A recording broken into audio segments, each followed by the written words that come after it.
制服團體多面睇。喺我哋開心家天下咧，過去咁多集入面咧，嚟到呢一個時間呢個環節咧，都會揾嚟咧唔同嘅制服團體咧，就同我哋傾下偈咁啊，講下咧到底喺佢哋呢一個制服團體入面會學到啲乜嘢咧，有啲咩深刻嘅難忘事咁樣噶。今日咧揾嚟啦，我哋呢一個香港基督少年軍嘅朋友仔，就係阿小魚啊，小魚你好嘛？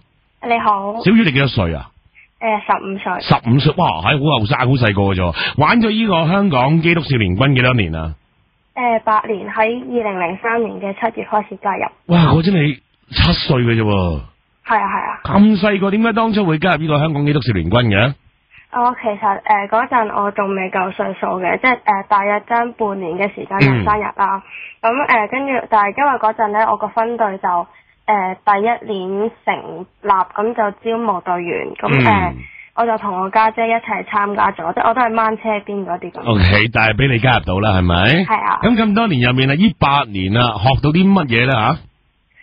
其實喺呢8年，即係我見到好多隊員都升中嗰陣走咗啦，但係我都冇咁樣選擇去走，係因為我覺得喺基督少年軍學到嘅嘢比其他嘅地方學到嘅好唔同咯，即係有好多。即係佢入邊啲活動咧，有戶外啦，同埋有即係文科啲可以做手工嗰啲咁樣，可以訓練到你好多唔同嘅才能，同埋即係學到嘅有好多，同埋總部咧或者嗰啲每一個區都會搞一啲訓練嘅活動咁樣啦，所以其實即係我哋參加嘅隊員可以喺每一個 area 都可以學到好多嘢。Very good 啦！我想問下小雨啦，喺呢8年入面啊，有冇邊次嘅即係任務啊，或者邊次嘅工作、邊次嘅 duty 啊，令你覺得哇好印象深刻、好難忘咁樣嘅咧嚇？小雨有啊！我喺今年即係啱啱過咗呢個暑假，咁我就參加咗總部嘅一個